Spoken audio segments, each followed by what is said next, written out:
আসসালামু আলাইকুম।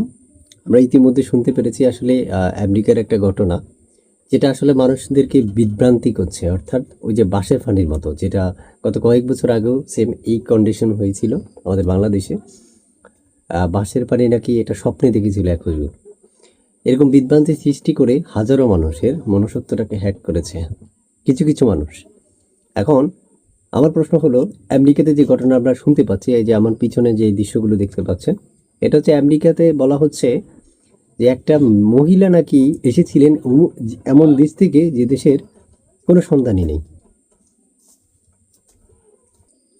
এখন আমার প্রশ্নটা হলো, প্লেনে যখন একটা মানুষ আসে তখন তার পাসপোর্ট থাকে, যেটাকে আমরা বডি পাস বলে থাকি।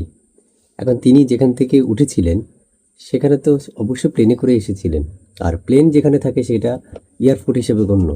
তো এয়ারপোর্ট, যে এয়ারপোর্ট থেকে এসেছিলেন, এটা চেক করলে তো বের হয়ে যায় উনি কোথা থেকে এসেছিলেন।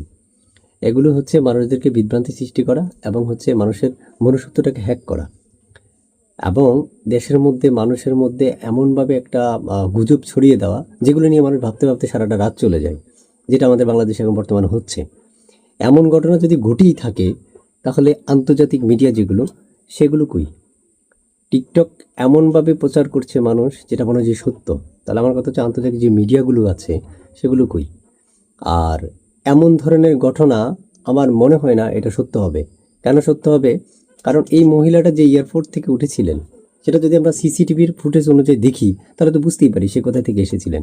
এবং সে তো প্লেনের মাধ্যমে গুজবের মতো, অর্থাৎ আজগুবির মতো আসে নাই। তার মানে তিনি যে কোনো একটা এয়ারপোর্ট থেকে উঠেছিলেন। এবং প্রশ্ন হলো, সেই এয়ারপোর্টে সিসি ক্যামেরা যদি ফুটেজটা যদি তল্লাশি নেওয়া হয়, তাহলে তো বের হয়ে যায়। এত বিভ্রান্তি সৃষ্টি করার কোনো কারণই নেই মানুষদেরকে।